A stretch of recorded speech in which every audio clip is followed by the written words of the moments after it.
Praise the lord. దేవుని నామమునకు మహిమ కలుగును గాక. ఈ వీడియోను వీక్షిస్తున్నటువంటి మీ అందరికీ కూడా ప్రభు పేరిట శుభములు వందనములు తెలియజేస్తూ ఉన్నాను. ఈరోజు మనము బైబిల్ గ్రంథంలోని 7వ పుస్తకమైనటువంటి న్యాయాధిపతుల గ్రంథమును గురించినటువంటి పరిచయాన్ని నేర్చుకుందాం.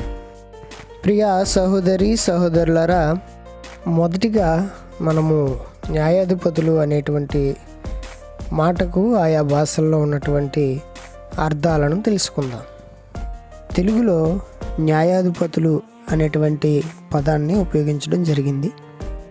ఇంగ్లీష్లో జడ్జెస్ అనేటువంటి పదమును ఉపయోగించడం జరిగింది. గ్రీకులో క్రిట్టాయి అనేటువంటి పదాన్ని ఉపయోగించడం జరిగింది.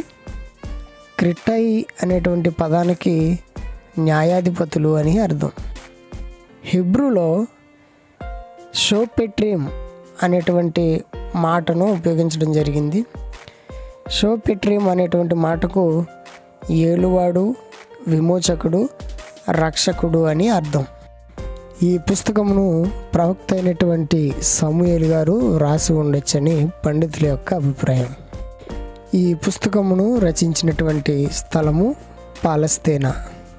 ఈ పుస్తకమును రచించినటువంటి కాలము క్రీస్తు పూర్వము 1380 నుండి 1045 మధ్యకాలంలో రాసి ఉండొచ్చని పండితుల యొక్క అభిప్రాయం. ఈ పుస్తకంలో గల మొత్తం అధ్యాయములు 21 అధ్యాయములు.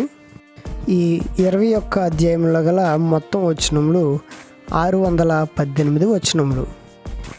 ఈ పుస్తకంలో గల పెద్ద అధ్యాయము 9వ అధ్యాయము. ఈ అధ్యాయంలో 57 వచనములు కలవు. ఈ పుస్తకంలో గల చిన్న అధ్యాయము 17వ అధ్యాయము. ఈ అధ్యాయంలో 13 వచనములు కలవు. ఈ పుస్తకంలో గల మూల అధ్యాయములు 1వ అధ్యాయము మరియు 2వ అధ్యాయము. ఈ పుస్తకంలో గల మూల వచనము 17వ అధ్యాయము 6వ వచనము. ఈ పుస్తకం యొక్క ముఖ్య ఉద్దేశము దేవుడు పాపమును బట్టి శిక్షిస్తాడు, పశ్చాత్తాపపడు వారిని క్షమిస్తాడు. ఈ పుస్తకంలో గల ముఖ్యమైన వ్యక్తులు కాలేబు, ఒత్నీయేలు, యాహూదు,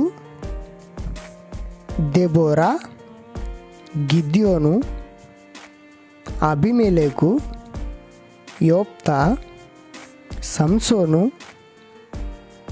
దెలీలా.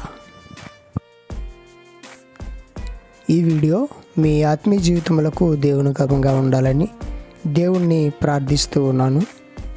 దేవుడు మిమ్మల్ని దీవించునుగాక. ఆమేన్.